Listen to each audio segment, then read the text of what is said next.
You need a microphone for the recording? Yeah. Hello, hello, hello. Yes, so then we are just about ready here. Now we have rysiek to talk about the battle for the open internet. So, yeah. Thank you. Hi, my name is Michael, basically, but for reasons unknown and left somewhere in the dust of history, I'm usually being called rysiek, so I'm rysiek. I'm the president of the board of the Free and Open Source Software Foundation. It's a Polish NGO that promotes free software, and I'm a founding member of the Warsaw Hackerspace, as can be seen on my T-shirt. I'm basically a policy hacker, so I'm trying to hack policy here and there. I'm trying to, for example, to convince politicians to use free software and make sane policy decisions about it. So this is the blurry line between private service and public infrastructure, or how we're losing the internet. Is something that's been bugging me for some time now, because I noticed a few things that I will talk today about, and I wonder if they're as interesting to you as they are for me. So, who hasn't heard that quote? Technology is neither good nor bad, nor is it neutral. Who hasn't heard that quote? Okay, so we have a few people. I heard that quote for the first time last year on the Chaos Communications Congress in a talk by Quinn Norton and Eleanor Seita. And I think that's a great quote, because we often say that technology is not good nor bad, right? When a politician says, we need to censor the internet because it's evil, there's so much pornography or whatever, we say, no, wait, come on, this is just technology. It's not good, it's not bad, right? It's not something, it's a hammer. Hammer can be used for good or evil, right? But it's just a hammer. But I was always missing this part, right? That it's not, the technology is not neutral. And what do I get from that? What do I understand on that? This is the internet. This is a simplified map of the internet, let's call it, right? So the fact that the internet on some very basic infrastructure level is completely decentralized is neither good nor bad. It's not something that we can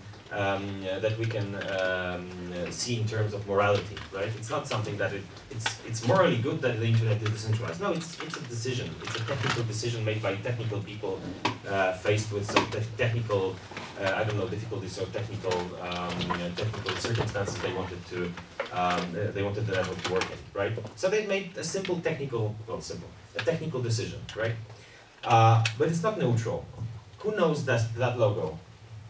Okay, so that's Telecomics, and Telecomics did a few interesting things. For example, when there were protests in Tahrir Square in Egypt, and the internet, the regime in Egypt was trying to censor the internet, Telecomics, among other organizations, was trying to help Egyptians to get on the net by every means possible, right? So when Mubarak regime started to censor Facebook or Twitter, where the discussion and organization of the protests was happening, Telecomics started setting up proxy servers in Europe, right? When Mubarak regime decided, so there are those proxy servers, the IPs are changing, we cannot simply block them, so they tore down the whole broadband network in large cities in Egypt.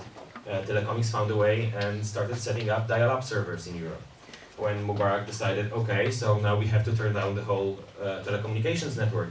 Telecomics found out that there are some ham radio operators in Egypt and outside, right? So the information flow was not as large, right? But there was an information flow, and this was precisely because of that. There was a technical decision that had some non-technical effects, right? So the technical decision was not good nor bad, but the effects were, I would say, quite good, right? We could get people on the internet, we could get the information out about what was happening in Egypt. or any other places. And that brings us to the, I think, the most quoted rule of the internet, which is, which is that interprets censorship as damage and roots around it, right? I assume that we all have heard about that sometime or the other, right? That's the most, I think that's the most quoted, sentence about the internet ever, right? The net interprets censorship as damage and roots around it.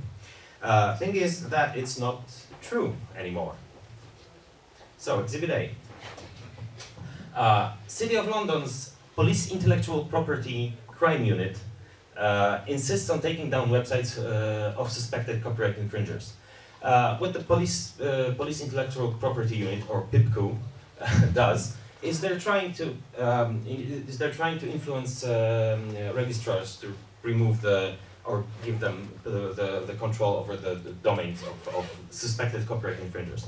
What I find a little bit baffling about that is that it's City of London's police. It's not like, you know, national police. It's City of London's, right? It's a small, compared to the whole map there, London is not a huge thing, right? So if a police department from City of London can take down websites globally, that's something to think about. Also, I decided to change the name of the unit. I think that reflects what they're doing better. And I think this is crucial. Suspected copyright infringers. This is not with a court order. This is not after the judicial process. Not where's the innocent until proven guilty, right? Well, apparently there isn't any. And why is that possible?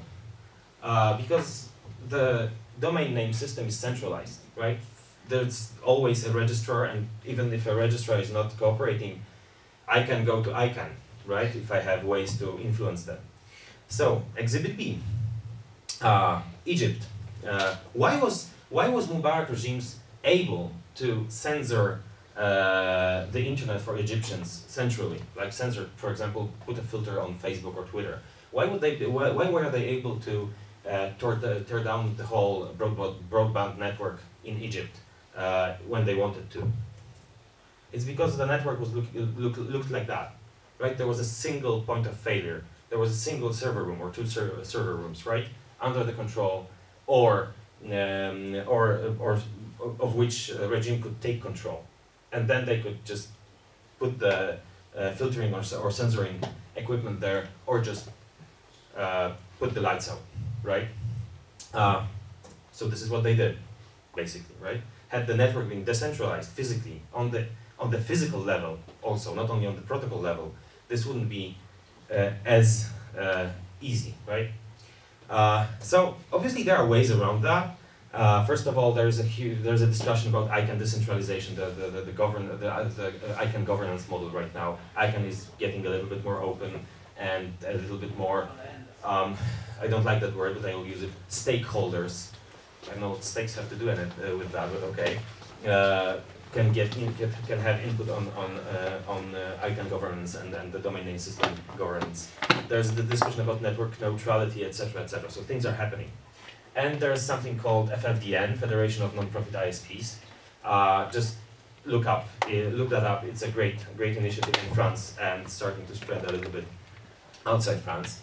The idea of FFDN is to have small local non-profit or not-for-profit ISPs that are peering with each other, so the network is physically decentralized, right? So we don't have this centralized single server room, yes?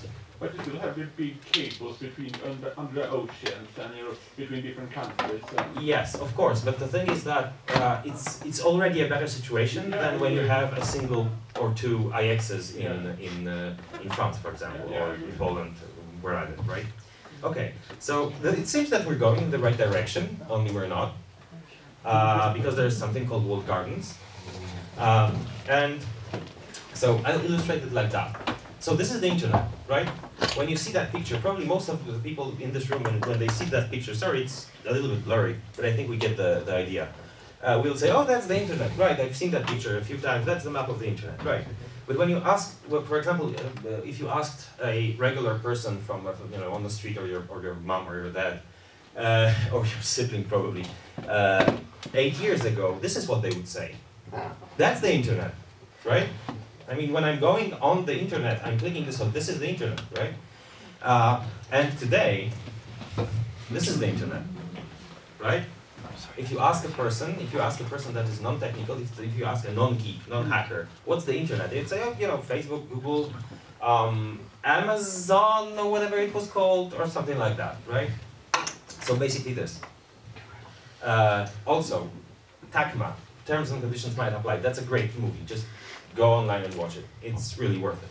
So the problem with that is obviously terms and conditions, right, that might apply. If for a regular person the internet is Facebook, that means that the rules that are on Facebook are governing their internet, their whole online world. Lately, Facebook decided, which is arguably a good and interesting move, that they will provide Tor hidden service for Facebook. So basically, when you're using Tor, you don't have to exit Tor network. You can go directly to Facebook with a .onion address, which is a very interesting move because most corporations, most large service providers try to block Tor instead of embrace it. So that's an interesting move. It's also interesting on another level because we have a decentralized network, the internet, right? Physically decentralized, or at least on the protocol level decentralized. And within that network, we're running a second level decentralized, logically decentralized thing like Tor, right? We are hopping through several nodes. We are going through loops to hide our identity, and so that make it harder for our connection to be censored or surveilled. And then we land here. So basically, we have two levels of decentralization, just to get to a centralized, centrally controlled, surveilled, censored network. This boggles my mind. This is something I cannot understand. So that's my reaction, basically. So some of us watched, or most of us have watched a movie called Matrix, and there's a great quote there. What good's a phone call if you cannot speak? And because it's Qatar Day, obviously, we all know that, it's Qatar Day today, right? So we have to have a cat photo. So why it's actually on topic. This lady here is Nina Bailey. She's an animator, she's a graphic designer. She created the movie Sita Sings the Blues, which you might have heard about. Also look her up. The things that she creates are wonderful. And because she's selling her work also through Facebook, she has a Facebook profile, right? And at some point, Facebook blocked her profile for 3 days because of policy violation of sorts. She didn't really get a clear information what was the infringement, why was that, but 3 days out of Facebook, out of being in contact with her clients, was a problem for her, right? So she started digging and she found out what was the problem. That was the problem. That particular photo was the reason her profile was blocked for 3 days. Can anybody guess why? Zoophilia is not no, this is not where we're going with that. Okay, so I'll just help out a little bit. What's the English word for a small cat? Thank you. Thank you. Yes, somebody commented, oh, what a nice pussy you have. And apparently that was the reason that somebody then, yeah, welcome to the brave new world. Next one. That's the New Yorker, and New Yorker has an interesting sense of humor, and they have a Facebook profile for their own comic department, basically, right? So the text downstairs is, it was original, right? It's a pun. Some might say it's funny. Obviously, it's Adam and Eve in the paradise, and how do you draw Adam and Eve in the paradise? Well, they cannot really be dressed, right? It doesn't work like that. And drawing Eve with 2 leaves, like with 3 leaves, right? It wouldn't work also. And I wouldn't say that's a pornographic image, would you? So obviously this also blocked New Yorker's profile for a few days. And New Yorker made a beautiful blog post about that, where they decided to do a simple how-to about what's okay on Facebook and what's not okay on Facebook. So, this is okay on Facebook. This is not okay on Facebook. Okay, so know the difference. This might save your profile, right? If you look closely here, right? So basically, good, bad.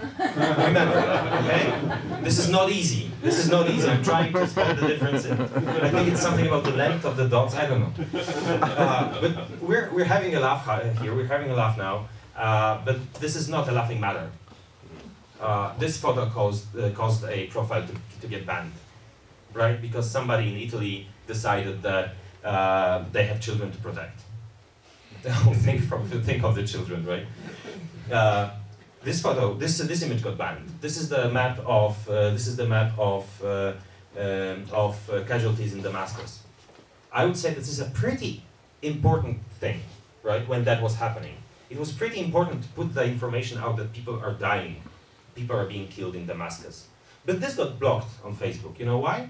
Because it's against Facebook policies. Because Facebook wants to be this nice, cuddly place for cats and everybody and children, etc., etc. They don't want, you know, negative things on their network because people feel bad about things that people apparently feel bad about, and people don't want to see things that people feel bad about. So Facebook doesn't want that. So I took the liberty to change the sentence a little bit. So the net interprets censorship and as damage and roots around it not, unfortunately. And why is that? It's because private service is not public infrastructure, right? If we have decentralized public infrastructure, even if we have the public services like ISP here, ISP there, that are decentralized, that the protocols allow us to change the ISP if we want to, right? If we have net neutrality in there, that's fine. This works, right? We have some rules. We can then try to make that a neutral carrier of information, a neutral carrier of ideas. But if we have a private service that is so vertically integrated, like Facebook, like Google+, like Twitter, etc., etc. When you think about social networks, you probably think about a single market. It's a market of, if you're getting into the economy-ish thinking, right? It's a single market with different providers, like Facebook here, Google+ there, and Twitter there, and they're in a competition for users, blah blah blah.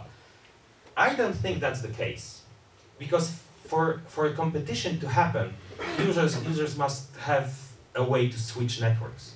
How many of you have several accounts, like Facebook and Twitter, or Facebook and Google+, etc., etc.? Why? Had there been a competition between those networks, you could have one account and talk with all the people you'd like, right? I mean, look at email servers. You can change the server. You can change the provider, right? Obviously, that changes your address, but you're still able to keep contact with all the people you kept contact with before. This is not happening in the social network-ish market, right? These are three different markets, I would say, and they're monopolized, top down, right? And this is what gives the power to those corporations, because this is something controlled by Twitter. This is something controlled by Facebook. If you see a poster with /something or @something or +something, these are private services, and this is public infrastructure, right? And so this, right? We are very sensitive to government censorship. We are very sensitive to any situation where we suspect that, oh, government might get inside and try to censor or surveil, or etc., etc., etc., right? But what we don't see is that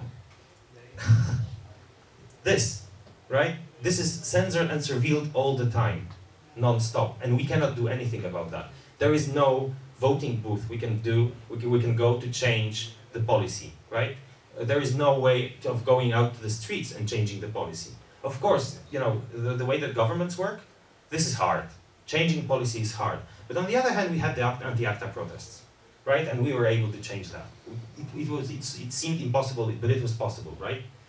And when Twitter changed their API policies, the developers of apps that would have to die because of that, the only thing they did and the only thing they could do was write a petition to Twitter. They wrote a petition to Twitter, please don't kill us. Right? Obviously, Twitter didn't really, I don't know, maybe they didn't even read it, right?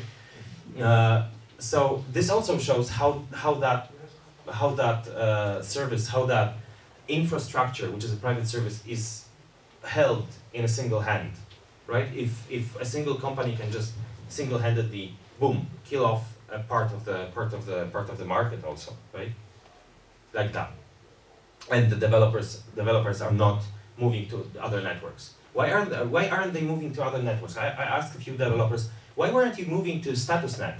It had Twitter-compatible APIs. You could actually use the code, the same code. You could just open up a shop on StatusNet like that. Well, there are no users there. And when I ask users why they are not using StatusNet or GNU Social or something like that, you know, there are no apps there. Yes, of course. By the way, about censorship and surveillance. Have you heard about the wonderful experiment that Facebook did on 500, 600,000 users, right? So the idea was, if people get a positive, if people get positive information basically from their friends, they will produce more positive information. If they get negative information, they will produce more negative information, right? Negative comments. And that was the hypothesis. And Facebook decided, let's do an experiment. So they randomly picked 500 or 600,000 users, 500,000 users.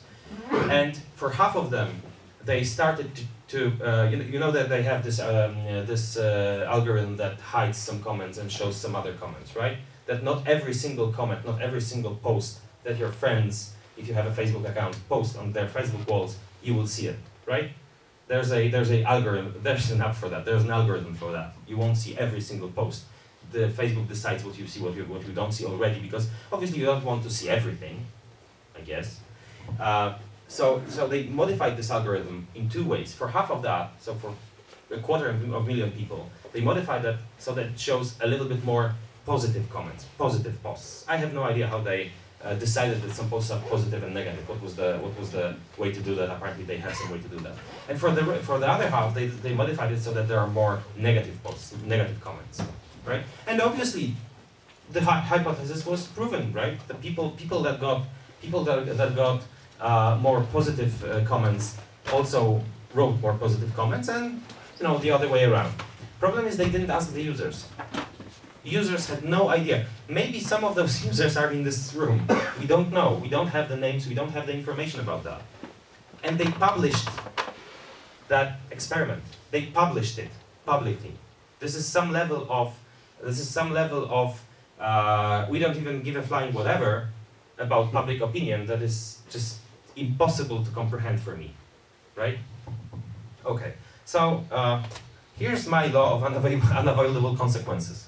If something is technically possible, especially if it's something that we wouldn't want to happen, it will happen sooner or later, right? I mean, if a network is centralized, then no manifests of the network creators will help. Somebody will at some point use the centralization of that network against us. Okay, so now that you're scared, there was a long discussion on diaspora lately, that we need a single name for all those decentralized federated networks that federate with each other. So diaspora, Friendica, StatusNet, right? And Red. And somebody proposed the federation. I think it's a great name. Well, these are federated networks. It's a pun, and it works with geeks, etc. So let's run with that. Sorry, I couldn't help myself.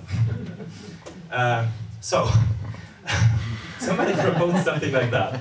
I think this is a wonderful way of putting it, basically, right? So there are a few social networks that federate with each other right now, right? Each of these has servers. Well, Media Goblin is getting there. It's still not federated with Diaspora Friendica, etc., but they said they will. But Diaspora Friendica and GNU Social, or as it was called once, StatusNet, federate with each other. You can have an account on any of these and talk with anybody on any server of any of these, right? So there are not only servers but networks. We need to go deeper. So this is something that I find very interesting, and this is something that I find that, you know, maybe it's a glimpse of hope. Unfortunately, there are some problems. So Diaspora Friendica Red still has no client API, right? You cannot write a desktop client or mobile client for Diaspora or Friendica. You have to use their interface. And their interface, we'll get back to that. Secondly, that's a broader problem. Fortunately, not in the federation, because in the federation we already federate between networks. But there are some other networks like Pump.io, for example, like Tent.io, but with the IO. There are networks based on XMPP. There is something called I don't even remember what. BuddyCloud. BuddyCloud, yeah, exactly. So there was a long thread. There was a long discussion about how to make them compatible, how to make them, you know, talk to each other. And the consensus of those developers was like, not invented here. We're not going to do that. Basically, it's hard. It's not going to happen. It's etc. etc. So there's a problem of which network to choose. Thankfully, Friendica Red, Diaspora, and GNU Social are already federating with each other, right? So that's out of the you know, that's done, right? But there are many more, unfortunately. So this is what it causes, right? There are many different networks, and when a user asks which network to choose, we're like, well, this is interesting. This has better or has client API at all. This, on the other hand, has more users, etc., etc. If a user cannot, if a user doesn't get clear information, just choose any of these. They talk to each other. They will just get back to Facebook, right? Yeah, I'm talking about interface. Diaspora is much better. Friendica needs a lot of love as far as interface is concerned, right? So, to some extent, the situation today is this. Yeah, we have the federation, right? But it sometimes is a little bit problematic to do something about that. And this is what happens, right? This is what we started out from. There was a technical decision that had a non-technical outcome, right? The centralization of the internet had a non-technical outcome of, oh, censorship is hard. So technical decision of not federating, of having a bad interface, of not having client APIs, etc., gets us the non-technical outcome of users not exactly switching in droves, right? Right. No interoperability between networks, less users. But we are techies, we're geeks, we are hackers, right? We have the technology, we can rebuild that, we can make that work together, right? And it's slowly happening. Last year on the Chaos Communications Congress, there were two different assemblies, Diaspora Assembly and Friendica Assembly. And we were able to get them both in a single room and not kill each other, right? And it kind of worked, now they're talking. This is interesting. But there's another thing that keeps users away from the federation, and this is the network effect, which basically says the more people use a given telecommunication solution, the more inclined other people will be to use it. If only 2 people use telephone, nobody else will want to have a telephone, right? If everybody uses telephone, yeah, well, there might be some institutions that require you to put in a telephone number or a Facebook account, etc., etc., right? So people are getting sucked into those closed social networks because people use it, because there are their friends there are there, because the institutions require it for some absurd reasons, and many other things happen. So what we can do about that is obviously marketing. I don't like that word, sorry, but I think this is the only way. Well, after we fix or while we fix the technical problems, we need to get the information out. There's something called the federation. There is Diaspora, Friendica. Just choose whichever, and go there. and start using it and give us feedback, right? But users don't want to switch, right? This is the basic. They're fine with. They're not interested in switching. Well, say hello to my little friend. There's a new social network called Elo, which is centralized, which is centrally controlled, and it has a nice manifesto saying we will never show you advertisements and we will never sell your data. Obviously, it's not legally binding. So people are switching in droves. For some time, there were like 30,000 new accounts per hour, right? This is simply not true. People are looking, people are searching, people are trying to find a new place to communicate with their friends, with their families, with their whoever they communicate with, right? And we need to get the information out that there's a better place than a centralized network, and why centralized networks are problematic. So that's the other thing, right? But geeks can't into marketing. We can into code, we cannot into marketing. I have like 2 left arms as far as our marketing is concerned. But then this sounded bad and really serious. But then I thought, well,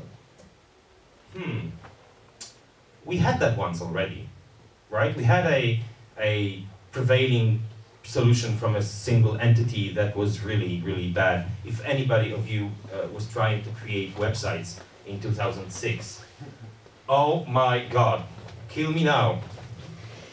I would even go for torture. Just don't let me work with that crap again.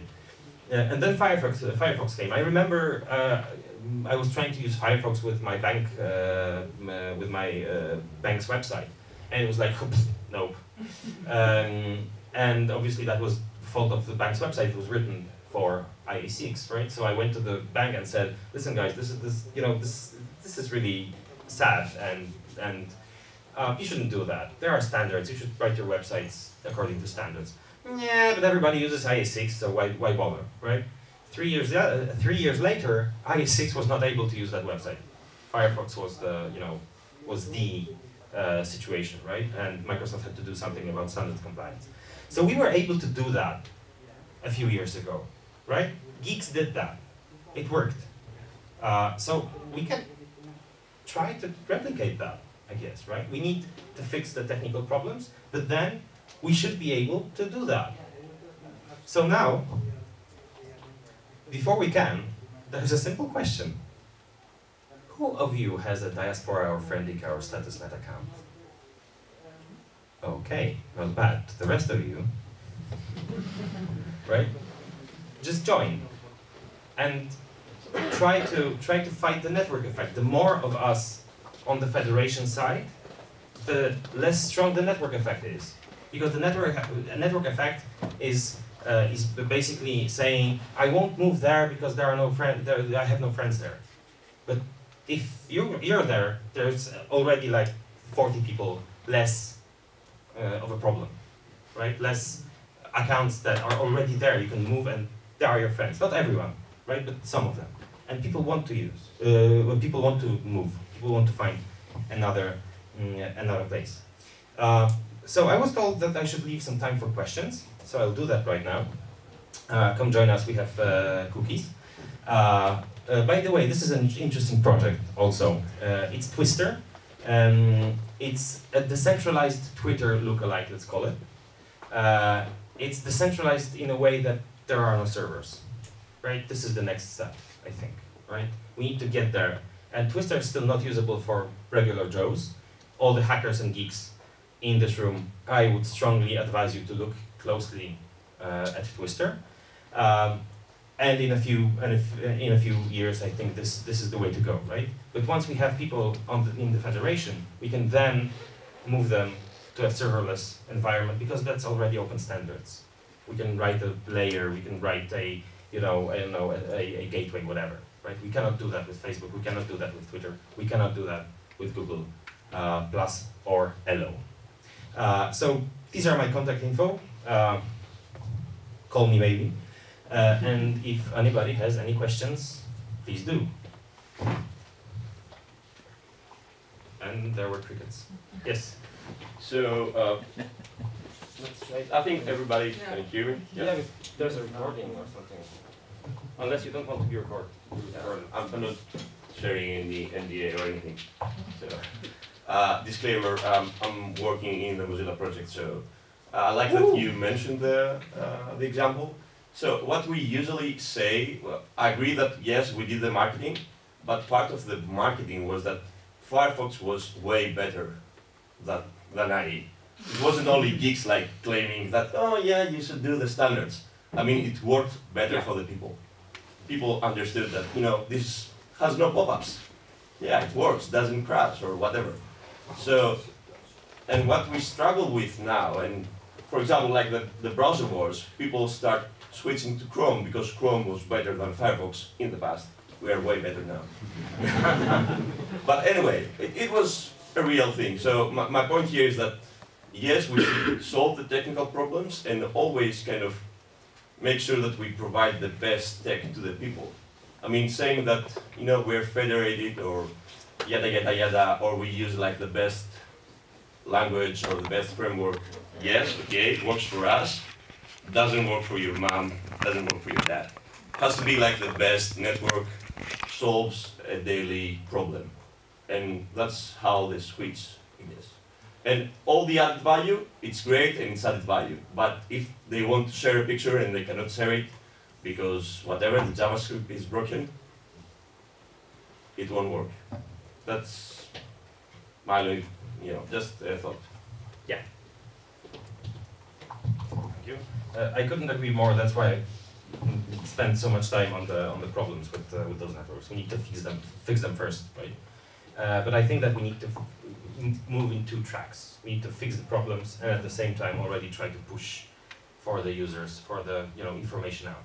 For example, during the last few months, the diaspora finally got a XMPP chat, XMPP-based chat. So in a few, I don't know, in a month or two probably, hopefully before the Congress, you will be able to chat with people that have a diaspora account with any XMPP server, right? Because this will be another layer of interoperability, right? And this is also something that users lacked in diaspora, right? There was no chat. Where there is no chat, right? So now it is. This is happening slowly but slowly. It's happening. Diaspora got the management got changed, right? It was given to the community, and then the development started really, to move forward a few months ago or a year and a half ago. So this is happening, and I'm trying to put two things here. First thing, get involved, set up an account. If you can, just do a pull request and try to help out with this. Even inform about bugs. That would be awesome. And the other thing, it's already there. People are using it, and I see more and more non-technical users using it and being happy with it. I'm not happy with it. Okay. Okay. I'm not technical. Okay. So this is slowly happening, and we have to push forth. Yes. There you go. Yeah, I just want that when you say everyone should join the federation, but I want to connect your first part of your talk with the second part here. Okay. What if I actually don't want a social network? I mean, I have email and IRC, and I'm happy with those. And I don't have Twitter or Facebook. Neither do I have StatusNet or Friendica. So I think, because technology isn't neutral, not good or bad, nor neutral. And the platforms themselves, they form how we communicate.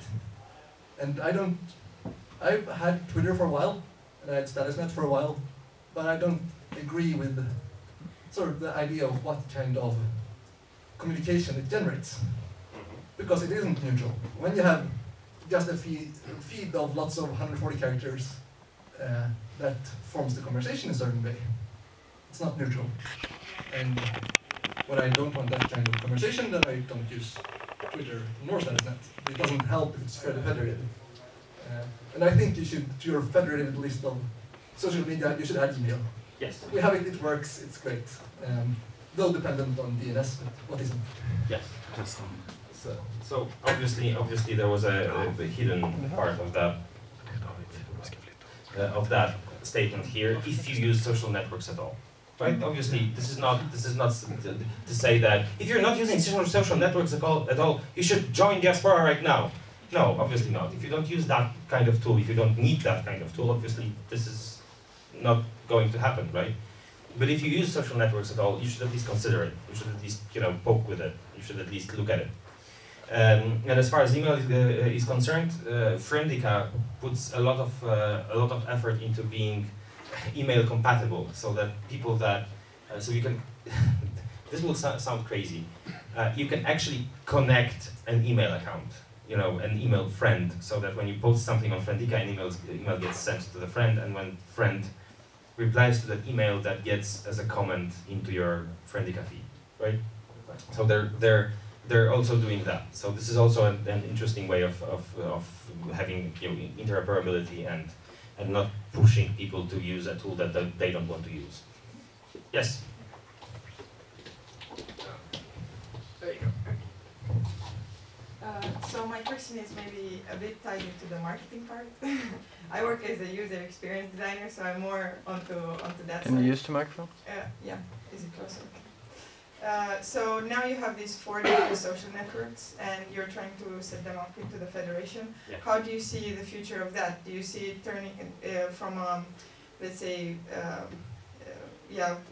finance perspective, or do you see it turning into something like the Mozilla Foundation, for example, or how do you see these social networks not turning against each other and trying to compete for the user base, for example, or that's kind of my question, and how do you see them evolve and stay away from the monetization part of it?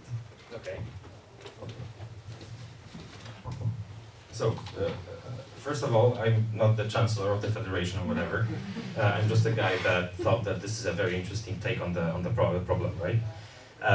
Secondly, there are different organizations and different completely unorganized, in many ways, groups of people that work on that, right? So, Friendica developers are not, as far as I know, organized around any organization. Diaspora developers are kind of organized around the Diaspora Foundation, right? So the models are different, right?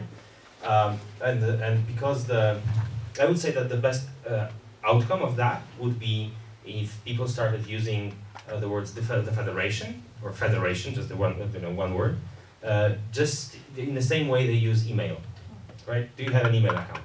You don't ask, do you have Gmail? Do you have Hotmail? Do you have, I don't know, whatever mail? Do you have Proton Mail, right? You ask, do you have email? And then you get an information about the account, right? So I think that instead of asking, do you use Diaspora or Friendica or Red? No, this will not work. You should ask, for example, are you in the federation, or do you have a federation account, right?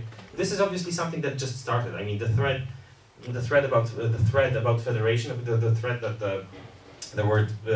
the idea of using the federation as the word came up in was created a week ago. Really, it's a very new thing, and I had to change or recreate a part of that of what I had in my head about this presentation, because I thought, oh, this is great, finally, right? Because one of the problems I had before was how to talk about that. Well, now we have a way, right? And as far as competition goes, I think competition is good, right? There is literally, I believe there's no competition between Google+, Facebook, and Twitter. They're not turning against each other, right? The only rare resource they can compete for is user attention, but it's not that hard. How to say? It's not as concrete as it would be if there was user flow between them, right, or comment flow between them. And as far as these are concerned, there are different servers, and these are competing for users, right? And these have different models of financing. So there are, for example, the Warsaw Hackerspace has a Friendica server, right? That we publish things and we connect with friends, etc., etc. And it's run for the members, right? So that's one model. Another model is somebody's running a server for their friends, and that's it, right? Because he or she wants to have their own server, and if we have our own server, why not let a few friends in? Another model is used on joindiaspora.com, so the main or the first diaspora publicly available diaspora server that right now doesn't accept new users, but just has handles the users that got there before, you can just donate $1 to $2 or 50 kronas or whatever, right? And that helps them pay for the internets and the servers, etc. A sec. And I don't have internets, so I will not show it. So when you go to janediaspora.com, there will be a pod list or server list that you can see, right? And the servers have statistics, for example, more or less how many users. What's the general how the users what's the general opinion about the server, for example, in stars, basically, right? What's the uptime? What's the version of software? You can slice it in many ways, right? So this is where the competition happens, right? And this is I would say that this is not threatening to the federation as federation, because if people choose a different server, this doesn't dismantle the federation, right? And the networks have no incentive to redefederate, let's call it, right, from each other, because that would mean that they're much smaller, right? There's less incentive. The network effect doesn't work for new members, right? Because right now they have the power of, with their powers combined, right? And if they switch that off, which would not make any sense, but if they did that, they would have a lot less people using those protocols, using those, communicating there, and the network effect would just, thank you, that wouldn't work, right? So I guess that's the answer.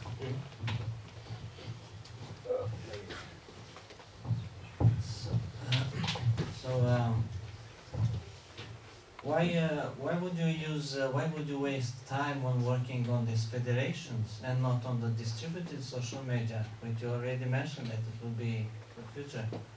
And it already is there, so the protocols are there somehow.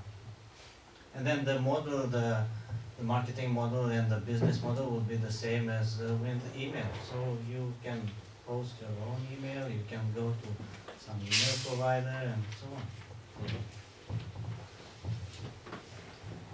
Well, actually, as far as Twister is concerned, the business model, there was no business model.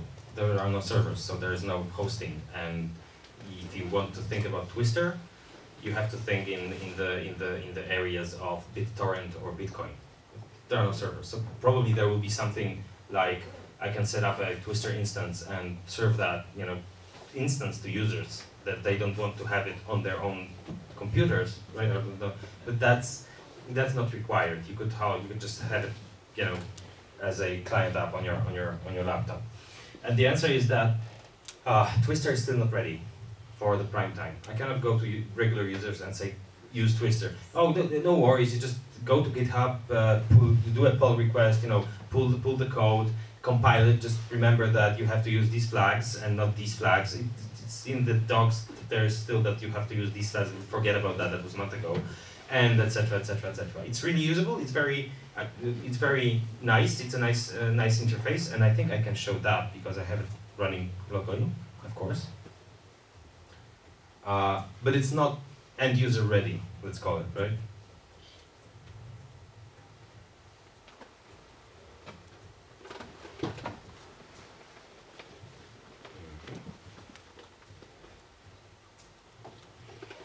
So.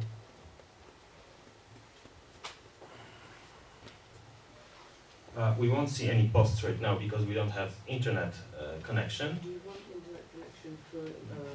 I don't think that's required right now, right? But thank you. We can try to. Yeah. I know we don't have the internet right now, so let's. Yeah, for example. So basically, this is how it looks, right? It's usable. It's very convenient, and there's a lot of discussions already, but it's definitely not end user ready, right? But if we don't give the users today something to try, right, we will lose that. We will lose a lot of time, right?